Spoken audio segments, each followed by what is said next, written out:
दोस्तों नमस्कार। आप देख रहे हैं बिहार के मुख्य समाचार। जुड़े रहिए दिन भर की ताजा और बड़ी खबरों के साथ।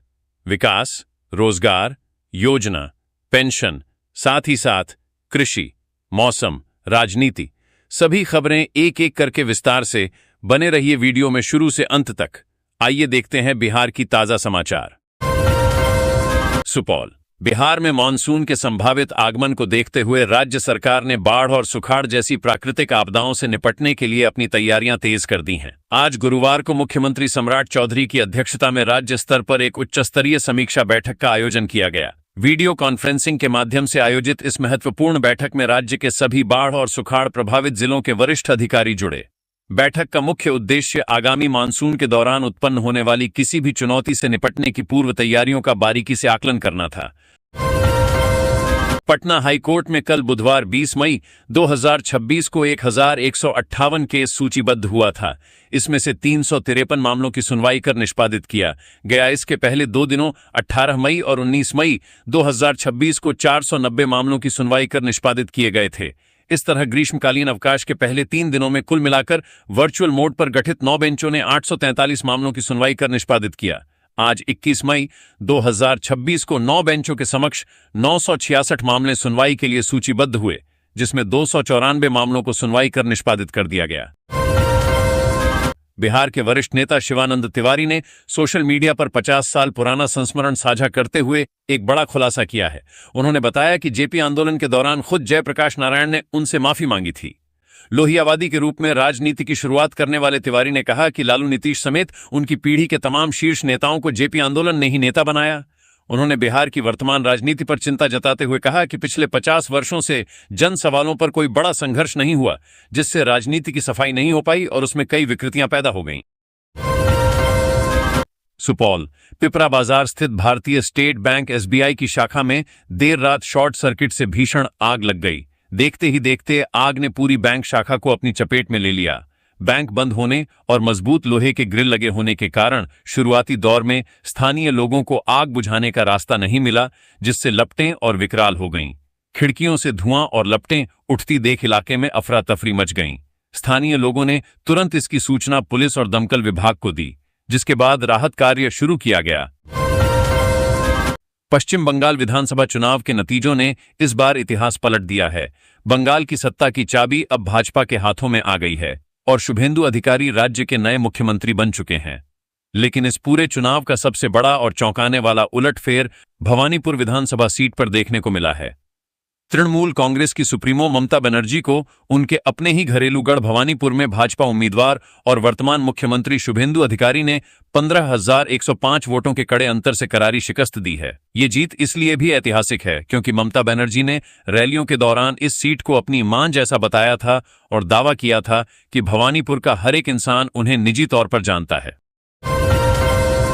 बिहार इस वक्त भीषण गर्मी और तपिश के ऐसे दौर से गुजर रहा है जहां सूरज आग उगलता नजर आ रहा है।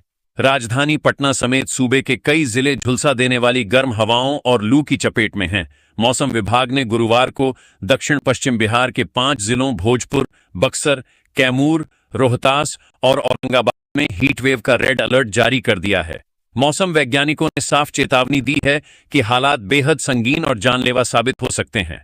मौसम विभाग के अनुसार आज पटना वासियों को गर्मी से हल्की राहत मिलने की उम्मीद है। फार्मेसी और नई दवा नीति के खिलाफ Bihar chemist and druggist association के आह्वान पर बुधवार को पूरे बिहार में दवा कारोबारियों ने जोरदार हड़ताल की। राजधानी पटना समेत राज्य भर में मेडिकल स्टोरों के शटर डाउन रहे, जिससे मरीजों और उनके परिजनों को भारी परेशानियों का सामना करना पड़ा। राजधानी की करीब 7,200 और पूरे बिहार की लगभग 40,000 दवा दुकानें बंद रहीं। इस बंदी से पटना में करीब 15 करोड़ और राज्य भर में लगभग 35 करोड़ रुपए का कारोबार प्रभावित हुआ। चिंता की बात यह भी है कि इस बार बिहार में सूखे जैसे हालात बनने का खतरा मंडरा रहा है। प्रशांत महासागर के विषुवत रेखीय क्षेत्र में समुद्री सतह का तापमान बढ़ रहा है, जिससे सुपर अल नीनो जैसी स्थिति बनने की संभावना जताई जा रही है। यह स्थिति मिड मई से लेकर जुलाई और फिर सर्दियों तक बनी रह सकती है। विशेषज्ञों का कहना है कि इसका सीधा असर भारत के मानसून पर पड़ता है। अल नीनो के दौरान प्रशांत महासागर से उठने वाली गर्म हवाएं हिंद महासागर और अरब सागर से आने वाली नम और ठंडी हवाओं को कमजोर कर देती हैं। यही नम हवाएं भारत में मानसूनी बारिश लाती हैं। जब इन हवाओं का प्रवाह बाधित होता है तो बारिश की मात्रा घट जाती है और सूखे जैसे हालात बनने लगते हैं। बिहार की चर्चित सामाजिक और राजनीतिक कार्यकर्ता ऋतु जायसवाल एक बार फिर बिहार की राजनीति में चर्चा के केंद्र में है। खबर है कि वह 26 मई को भारतीय जनता पार्टी बीजेपी का दामन थाम सकती हैं। भाजपा नेता डॉ. संजय सरावगी उन्हें पार्टी की सदस्यता दिला सकते हैं। ऐसे में उनका पूरा राजनीतिक सफर फिर चर्चा में आ गया है, जिसमें जदयू, आरजेडी और अब बीजेपी तक का लंबा राजनीतिक सफर शामिल है। ऋतु जायसवाल का राजनीति में प्रवेश जनता दल यूनाइटेड जेडीयू से हुआ था। सीतामढ़ी जिले की सिंहवाहिनी पंचायत की मुखिया रहते हुए उन्होंने गांव में विकास, स्वच्छता, महिला सशक्तिकरण, शिक्षा और स्वास्थ्य के क्षेत्र में कई उल्लेखनीय काम किए। उनके कार्यों की चर्चा पूरे बिहार में होने लगी और उन्हें मुखिया दीदी के नाम से पहचान मिली। उनकी लोकप्रियता और सामाजिक सक्रियता को देखते हुए जदयू ने उन्हें सीतामढ़ी महिला सेल का जिला अध्यक्ष बनाया था। पंचायत स्तर पर उनके कामों ने उन्हें बिहार की चर्चित महिला नेताओं में शामिल कर दिया। देश के प्रधानमंत्री नरेंद्र मोदी के एक सोशल मीडिया रील को लेकर अब बिहार में भी राजनीतिक घमासान शुरू हो गया है। दरअसल इटली के रोम में वैश्विक सम्मेलन के दौरान प्रधानमंत्री नरेंद्र मोदी द्वारा इटली की प्रधानमंत्री जॉर्जिया मेलोनी को मेलोडी चॉकलेट गिफ्ट करने का एक वीडियो रील सोशल मीडिया पर तेजी से वायरल हो रहा है। जहां एक तरफ इस रील की चर्चा पूरी दुनिया में वैश्विक आर्थिक तूफान के बीच हो रही है, वहीं दूसरी तरफ बिहार कांग्रेस ने पीएम मोदी के इस कदम पर तीखा तंज कसा है और इसे देश के शीर्ष पद की गरिमा के खिलाफ बताया है। अनंत सिंह। बिहार की राजनीति एक बार फिर गर्मा गई है, क्योंकि बाहुबली छवि वाले विधायक अनंत सिंह की जमानत याचिका पर सुनवाई पूरी हो चुकी है। नर्तकी के कथित अश्लील डांस और हथियारों के प्रदर्शन जैसे गंभीर आरोपों से जुड़े इस मामले में एमपी एमएलए स्पेशल कोर्ट दोनों पक्षों की दलीलें सुनने के बाद अपना फैसला सुरक्षित रख लिया है। अब इस हाई प्रोफाइल मामले का फैसला 25 मई को सुनाया जाएगा, जिस पर पूरे राजनीतिक और कानूनी गलियारों की नजरें टिकी हैं। बिहार में पड़ रही भीषण गर्मी ने जहां आम जनजीवन को प्रभावित किया है, वहीं अब इसका असर रेलवे सिस्टम पर भी साफ दिखने लगा है। चिलचिलाती धूप और तपती पटरियों के बीच ट्रेनों का संचालन बुरी तरह अस्त व्यस्त हो गया है। जो रेल प्रशासन सर्दियों में देरी का ठीकरा घने कोहरे पर फोड़ता था, वही अब गर्मी में भी समय पर ट्रेनों को चलाने में असफल नजर आ रहा है। राज्य भर में 1 दर्जन से अधिक प्रमुख ट्रेनें लगातार देरी से चल रही हैं, जिससे यात्रियों की परेशानी बढ़ गई है। आरा से चलने वाली कैपिटल एक्सप्रेस रोजाना लेट रवाना हो रही है और पटना जंक्शन पहुंचते पहुंचते ये 30 मिनट से लेकर 1 घंटे तक विलंबित हो जाती है। इसी तरह मगध एक्सप्रेस, गरीब रथ, Pataliputra express, Vikramshila express, Brahmaputra express और पूर्वा एक्सप्रेस जैसी महत्वपूर्ण ट्रेनों की समय सारणी पूरी तरह गड़बड़ा गई है। सोशल मीडिया पर इन दिनों कॉकरोच जनता पार्टी नाम तेजी से वायरल हो रहा है। यह एक ऑनलाइन व्यंग्य अभियान है, जिसने बहुत कम समय में इंस्टाग्राम पर बड़ी पहचान बना ली है। सबसे ज्यादा चर्चा इस बात की हो रही है कि लॉन्च के सिर्फ 4 दिनों के अंदर इस अकाउंट ने 90 लाख से ज्यादा फॉलोअर्स जुटा लिए और फॉलोअर्स के मामले में बीजेपी के आधिकारिक इंस्टाग्राम अकाउंट को भी पीछे छोड़ दिया। भागलपुर के गोपालपुर विधानसभा क्षेत्र से पूर्व जदयू विधायक नरेंद्र कुमार नीरज उर्फ गोपाल मंडल के लापता बेटे तरुण कुमार नीरज को पुलिस ने सकुशल बरामद कर लिया है। बरारी थाना पुलिस ने मामला दर्ज होने के सिर्फ 24 घंटे के अंदर यह सफलता हासिल की। खास बात यह रही कि तरुण अपने ही घर के पास स्थित मुसहरी टोला हाउसिंग बोर्ड कॉलोनी से मिला। जानकारी के अनुसार यह मामला पारिवारिक विवाद से जुड़ा हुआ है। 18 मई की शाम तरुण कुमार नीरज का अपने छोटे भाई आशीष मंडल से किसी बात को लेकर झगड़ा हो गया था। दोनों भाइयों के बीच हुई बहस के बाद तरुण गुस्से में घर छोड़कर निकल गया। इसके बाद उसका मोबाइल फोन बंद हो गया और परिवार का उससे कोई संपर्क नहीं हो पाया। बिहार की सियासी फिजा इन दिनों गर्म है और हर तरफ सिर्फ एक ही नाम गूंज रहा है। टीआरई 4 और बीपीएससी बहाली विवाद नेता प्रतिपक्ष तेजस्वी यादव लगातार एनडीए सरकार पर हमलावर हैं। उन्होंने सोशल मीडिया पर तीखी जुबान में लिखा कि बिहार के नौजवानों के साथ नाइंसाफी और विश्वासघात हो रहा है। उनके मुताबिक सरकार वादों की सियासत कर रही है और युवाओं का सब्र अब जवाब दे रहा है। तेजस्वी यादव ने सरकार पर हमला बोलते हुए कहा कि एनडीए ने चुनाव से पहले 1 करोड़ नौकरी का वादा किया था, लेकिन अब युवाओं के भविष्य के साथ खिलवाड़ किया जा रहा है। उन्होंने दावा किया कि उनके 17 महीने के कार्यकाल में टीआरई 1 और टीआरई 2 के तहत 2 लाख से अधिक शिक्षकों की नियुक्ति की गई थी और 1.30 लाख पदों पर प्रक्रिया जारी थी।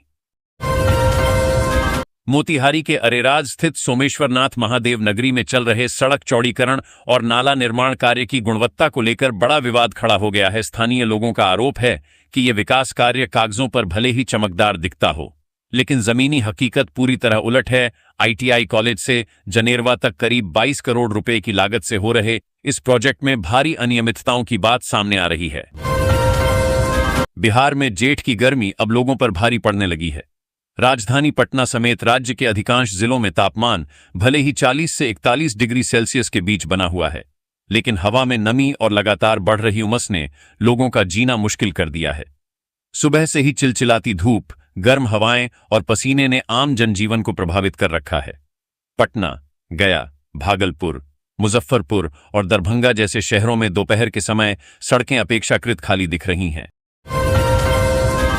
वैशाली जिले के हाजीपुर स्थित एक महादलित बस्ती में सड़क निर्माण की वर्षों पुरानी मांग अब जल्द ही पूरी होने की उम्मीद जगी है। सहयोग शिविर में ग्रामीणों द्वारा दिए गए आवेदन पर संज्ञान लेते हुए जिला प्रशासन ने इस मामले में त्वरित कार्रवाई शुरू कर दी है। वैशाली की जिलाधिकारी वर्षा सिंह के निर्देश पर सड़क निर्माण की मांग की जांच के लिए एक उच्चस्तरीय समिति का गठन किया गया है, जिसने मामले को गंभीरता से लेते हुए धरातल पर काम शुरू कर दिया है। आरा बिहार के स्वास्थ्य सिस्टम को ठेंगा दिखाते हुए आरा सदर अस्पताल एक बार फिर अपने नए कारनामे को लेकर सुर्खियों में है। सरकार की ओर से अस्पताल में मरीजों को मुफ्त देने के लिए 400 से अधिक प्रकार की दवाइयां उपलब्ध कराई गई हैं।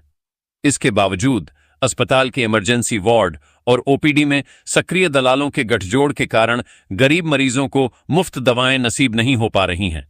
डॉक्टर और दलालों की कथित मिलीभगत से मरीजों के परिजनों को बाहर से महंगी दवाएं और इंजेक्शन खरीदने के लिए मजबूर किया जा रहा है।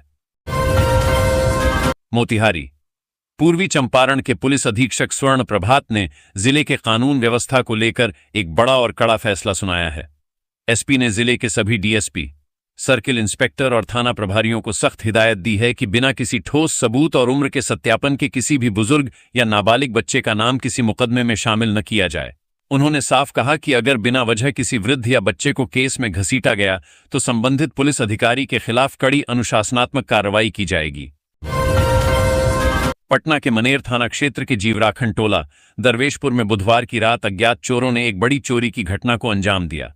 चोरों ने शातिराना अंदाज में गृहस्वामी कपिलदेव सिंह को उन्हीं के कमरे में बाहर से कुंडी लगाकर बंद कर दिया। इसके बाद चोरों ने पूरे इत्मीनान से घर को खंगाला और लाखों रुपए मूल्य के सोने चांदी के जेवरात समेत 60,000 रुपए की नकदी लेकर फरार हो गए। इस घटना के बाद से पूरे इलाके में सुरक्षा को लेकर सवाल उठ रहे हैं।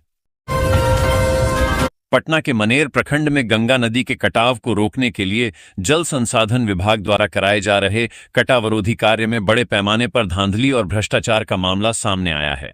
हल्दी छपरा के बदल टोला से नयका टोला तक लगभग 2 करोड़ की लागत से चल रहे इस फ्लड फाइटिंग प्रोजेक्ट में स्थानीय ग्रामीणों ने ठेकेदार और निर्माण एजेंसी पर गंभीर अनियमितता के आरोप लगाए हैं। ग्रामीणों का कहना है कि सरकारी राशि का बंदरबांट करने के लिए नियमों को ताक पर रखकर काम कराया जा रहा है। बिहार के प्रशासनिक गलियारे के लिए यह एक बेहद गौरवशाली पल है। फेम इंडिया मैगजीन एवं एशिया पोस्ट द्वारा संयुक्त रूप से जारी श्रेष्ठ जिलाधिकारी 2026 इंच के राष्ट्रीय सर्वेक्षण में बिहार के 2 युवा और तेजतर्रार अधिकारियों ने देश के सबसे प्रभावशाली जिलाधिकारियों की सूची में अपनी जगह बनाई है। इस प्रतिष्ठित सूची में सारण के जिलाधिकारी वैभव श्रीवास्तव और सिवान के जिलाधिकारी विवेक रंजन मैत्रेय को शीर्ष पदों पर शामिल किया गया है, जो राज्य की प्रशासनिक दक्षता का लोहा पूरे देश में मनवाता है। बिहार में यातायात नियमों का उल्लंघन करने वालों और चालान को हल्के में लेने वाले वाहन मालिकों पर परिवहन विभाग अब बड़ी नकेल कसने की तैयारी में है। विभाग द्वारा जल्द ही एक नया और बेहद सख्त नियम अमल में लाया जा रहा है, जिसके तहत यदि किसी व्यक्ति की पुरानी गाड़ी का चालान बकाया है तो वह नया वाहन नहीं खरीद पाएगा।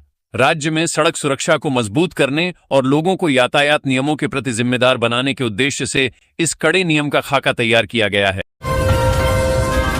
बिहार के आम उपभोक्ताओं की जेब पर एक बार फिर महंगाई की मार पड़ी है। राज्य के सबसे बड़े डेयरी ब्रांड सुधा ने दूध की कीमतों में बढ़ोतरी करने का बड़ा फैसला लिया है। सुधा डेयरी का संचालन करने वाली संस्था Bihar state milk co operative federation COMFED के बोर्ड ने दूध के दामों में 2 रुपए प्रति लीटर तक का इजाफा कर दिया है। ये बढ़ी हुई कीमतें आगामी सोमवार यानी 25 मई से पूरे राज्य में प्रभावी रूप से लागू हो जाएंगी, जिससे आम जनता का मासिक बजट प्रभावित होना तय है। कटिहार। बिहार में अवैध खनन और ओवरलोडिंग के खिलाफ चलाए जा रहे जीरो टॉलरेंस अभियान के तहत कटिहार जिला प्रशासन को एक बड़ी सफलता हाथ लगी है। जिले के बरारी थाना क्षेत्र में स्थानीय पुलिस प्रशासन और अंचलाधिकारी की संयुक्त टीम ने गुप्त सूचना के आधार पर छापेमारी कर अवैध मिट्टी खनन और ओवरलोडिंग में शामिल 16 भारी हाईवा ट्रकों और एक पोकलेन मशीन को रंगे हाथों जब्त कर लिया है। प्रशासन की इस ताबड़तोड़ कार्रवाई से इलाके के खनन माफियाओं और अवैध कारोबारियों में हड़कंप मच गया है। पटना। बिहार की राजधानी पटना में सूरज के तल्ख तेवर और अत्यधिक गर्मी को देखते हुए जिला प्रशासन ने बच्चों के स्वास्थ्य की सुरक्षा के लिए एक बड़ा कदम उठाया है। पटना के जिलाधिकारी ने जिले के अंतर्गत आने वाले सभी सरकारी और निजी विद्यालयों, प्री स्कूल, कोचिंग संस्थान एवं आंगनबाड़ी केंद्रों सहित में कक्षा 5वीं तक की सभी शैक्षणिक गतिविधियों को पूरी तरह से प्रतिबंधित बंद करने का आदेश जारी किया है। छोटे बच्चों को लू और हीटवेव के खतरे से बचाने के लिए यह फैसला लिया गया। पटना। बिहार में विकास योजनाओं की गुणवत्ता को लेकर सरकार सख्त रुख अपना रही है। ताजा मामला मोतिहारी पथ प्रमंडल के अंतर्गत अरेराज बाजार का है, जहां मोतिहारी तुर्कौलिया गोविंदगंज स्टेट हाईवे पर बन रहे नाले के निर्माण कार्य पर पथ निर्माण विभाग ने तत्काल प्रभाव से रोक लगा दी है। नाले के निर्माण में बड़े पैमाने पर गुणवत्ता की कमी और अनियमितता पाए जाने के बाद विभाग द्वारा यह कड़ी कार्रवाई की गई है। दरअसल पिछले कुछ दिनों से सोशल मीडिया के विभिन्न प्लेटफॉर्म्स पर इस नाले के निर्माण की खराब गुणवत्ता को लेकर सवाल उठाए जा रहे थे और इससे जुड़े वीडियो तेजी से वायरल हो रहे थे। जैसे ही यह मामला पथ निर्माण विभाग के आला अधिकारियों के संज्ञान में आया, विभाग ने इसे बेहद गंभीरता से लिया। मामले की संवेदनशीलता को देखते हुए विभाग ने बिना वक्त गंवाए इस पूरे निर्माण कार्य की जमीनी जांच कराने के आदेश जारी कर दिए। पटना। बिहार में वैज्ञानिक सोच को बढ़ावा देने और राज्य के तकनीकी संस्थानों को आधुनिक तकनीक से लैस करने के लिए सम्राट कैबिनेट ने एक बड़ा फैसला लिया है। बुधवार को हुई कैबिनेट की बैठक में बिहार विज्ञान एवं प्रौद्योगिकी परिषद BCST और उसके अधीनस्थ कार्यालयों में पुराने व अप्रासंगिक हो चुके पदों को समाप्त कर 53 नए उच्च तकनीकी पदों के सृजन के प्रस्ताव को मंजूरी दे दी गई है। विज्ञान, प्रौद्योगिकी एवं तकनीकी शिक्षा विभाग की मंत्री शीला कुमारी ने इस फैसले को बिहार की वैज्ञानिक उन्नति के लिए एक ऐतिहासिक कदम बताया है। पटना। ग्रामीण कार्य विभाग बिहार के ग्रामीण क्षेत्रों में बारहमासी सड़क संपर्कता सुनिश्चित करने के साथ साथ ग्रामीण सड़कों से जुड़ी शिकायतों के निष्पादन को लेकर बेहद गंभीर है। विभाग के स्तर से संचालित हमारा बिहार हमारी सड़क ऐप अत्यंत प्रभावी सिद्ध हो रहा है। इस डिजिटल पहल के माध्यम से ग्रामीण जनता अब सीधे तौर पर अपने क्षेत्र की ग्रामीण सड़कों से संबंधित समस्याओं की जानकारी विभाग को उपलब्ध करा रही है। इन शिकायतों का विभाग द्वारा त्वरित समाधान सुनिश्चित किया जा रहा है। पटना। हिंदुस्तानी अवाम मोर्चा के राष्ट्रीय अध्यक्ष डॉ. संतोष कुमार सुमन ने कहा कि अपराधियों की कोई जाति नहीं होती, उनका सिर्फ एक परिचय होता है, अपराधीम। लेकिन अगर तेजस्वी यादव चाहें तो हम मुख्यमंत्री से आग्रह कर देंगे कि अपराधियों की भी जातिगत जनगणना करा दी जाए, ताकि एनकाउंटर से पहले पुलिस थाने में उनका जाति प्रमाण पत्र भी जांच लिया जाए। उन्होंने कहा कि अपराध पर राजनीति और अपराधियों पर जातीय चादर डालना बिहार के लिए बेहद खतरनाक है। क्या अब पुलिस अपराधियों से पहले उनकी जाति पूछेगी? कहा कि जिनके शासनकाल में बिहार जंगलराज, अपहरण और भय के लिए बदनाम था, वे आज कानून व्यवस्था पर सवाल उठा रहे हैं। एनडीए सरकार में कानून का राज है, जो अपराध करेगा कार्रवाई तय है, बिना भेदभाव, बिना दबाव। सुपौल। जिलाधिकारी सावन कुमार की अध्यक्षता में गुरुवार को जिला कृषि टास्क फोर्स की एक अत्यंत महत्वपूर्ण बैठक का आयोजन किया गया। इस उच्चस्तरीय बैठक में जिले में संचालित कृषि एवं उससे जुड़े विभिन्न संबद्ध विभागों की कल्याणकारी योजनाओं की बिंदुवार और विस्तृत समीक्षा की गई। बैठक के दौरान जिलाधिकारी ने स्पष्ट शब्दों में कहा कि राज्य सरकार द्वारा किसानों के हित में चलाई जा रही तमाम महत्वाकांक्षी योजनाओं का सीधा लाभ समाज के अंतिम पायदान पर खड़े व्यक्ति तक पहुंचाना ही जिला प्रशासन की सर्वोच्च प्राथमिकता है। पटना के फतुहा प्रखंड के मसाढ़ी गांव में गुरुवार को आस्था, भक्ति और अपूर्व उत्साह का एक अनूठा संगम देखने को मिला। अवसर था गांव में आयोजित होने वाले 9 दिवसीय संगीतमय श्रीराम कथा ज्ञान महायज्ञ के शुभारंभ का, जिसके लिए एक बेहद भव्य कलश यात्रा निकाली गई। पारंपरिक बैंड बाजे, ढोल नगाड़ों और जय श्रीराम के गगनभेदी धार्मिक जयकारों के साथ निकली इस कलश यात्रा ने पूरे मसाढ़ी और आसपास के क्षेत्र को पूरी तरह राममय और भक्तिमय कर दिया। सुपौल समाहरणालय स्थित कार्यालय वेश्म में गुरुवार को अनुसूचित जाति एवं अनुसूचित जनजाति अत्याचार निवारण अधिनियम के तहत गठित जिला स्तरीय सतर्कता एवं अनुश्रवण समिति की एक महत्वपूर्ण बैठक आयोजित की गई।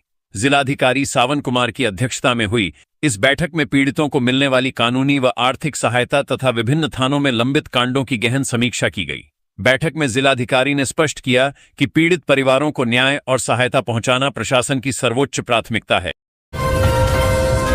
मुख्यमंत्री सम्राट चौधरी आज bank of Baroda Bihar police salary package दिवंगत पुलिसकर्मी बीमा लाभ वितरण कार्यक्रम में शामिल हुए। नेहरू पथ स्थित बिहार पुलिस मुख्यालय सरदार पटेल भवन के ऑडिटोरियम में आयोजित कार्यक्रम में मुख्यमंत्री ने दिवंगत पुलिसकर्मियों के परिजनों को सांकेतिक चेक प्रदान किया। इस कार्यक्रम में 61 दिवंगत पुलिसकर्मियों के परिजनों को 37 करोड़ 50 लाख रुपए की राशि चेक के माध्यम से प्रदान की गई।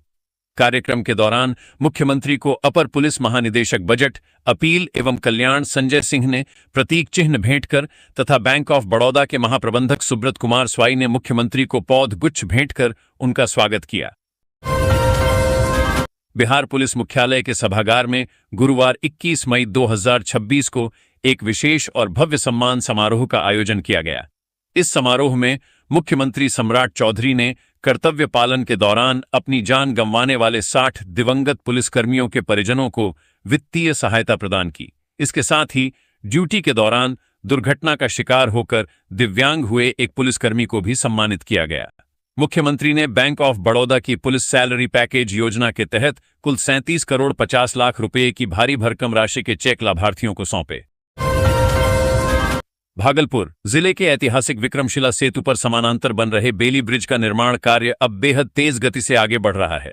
देश की प्रतिष्ठित निर्माण इकाई बॉर्डर रोड ऑर्गेनाइजेशन BRO द्वारा इस महत्वाकांक्षी परियोजना को पूरा करने के लिए युद्ध स्तर पर काम कराया जा रहा है।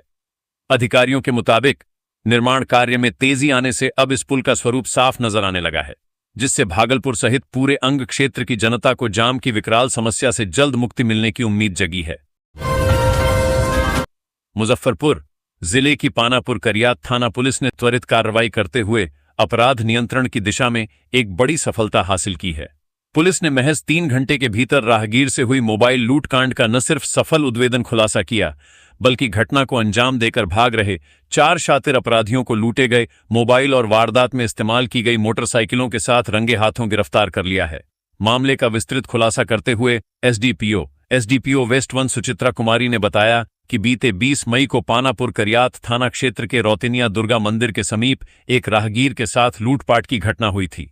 यहां 2 बाइकों पर सवार होकर आए 4 अज्ञात अपराधियों ने हथियार के बल पर राहगीर को रोका और उसका मोबाइल फोन लूटकर मौके से फरार हो गए। घटना की जानकारी मिलते ही पानापुर करियात थाना पुलिस बिना वक्त गंवाए तुरंत मौके पर पहुंची और पीड़ित से अपराधियों के हुलिये और भागने की दिशा की जानकारी। LPG price. ईरान और अमेरिका के बीच बढ़ते तनाव, पश्चिम एशिया में जारी हालात और कच्चे तेल की बढ़ती कीमतों का असर अब भारत में भी साफ दिखाई देने लगा है। देश में पेट्रोल, डीजल और गैस सिलेंडर की कीमतों में लगातार बढ़ोतरी हो रही है। हाल ही में पेट्रोल और डीजल के दाम 2 बार बढ़ाए जा चुके हैं। अब आशंका जताई जा रही है कि घरेलू LPG सिलेंडर भी जल्द महंगा हो सकता है। प्रधानमंत्री नरेंद्र मोदी आज दिल्ली में एक अहम मंत्रिपरिषद बैठक करने वाले हैं। ये इस साल की पहली मंत्रिपरिषद बैठक होगी। ऐसे में लोगों के मन में कई सवाल उठ रहे हैं कि क्या सरकार फिर से पेट्रोल डीजल की कीमतों में बढ़ोतरी कर सकती है या फिर बिजली और ईंधन सप्लाई को लेकर कोई बड़ा फैसला लिया जा सकता है। बढ़ती महंगाई और अंतर्राष्ट्रीय तनाव के बीच इस बैठक को काफी महत्वपूर्ण माना जा रहा। हाल ही में देश में पेट्रोल और डीजल की कीमतों में 2 बार बढ़ोतरी की जा चुकी है। सबसे पहले 15 मई को पेट्रोल डीजल के दाम 3 रुपये प्रति लीटर बढ़ाए गए थे। इसके बाद 19 मई को फिर से करीब 90 पैसे प्रति लीटर की बढ़ोतरी हुई। इस तरह सिर्फ एक हफ्ते में ईंधन करीब 3.90 रुपये प्रति लीटर महंगा हो चुका है। कल 21 मई को सोने और चांदी की कीमतों में गिरावट देखने को मिली है। सुबह बाजार खुलते ही सोना और चांदी दोनों के दाम नीचे आ गए, जिससे खरीदारी करने वालों के चेहरे खिल उठे हैं।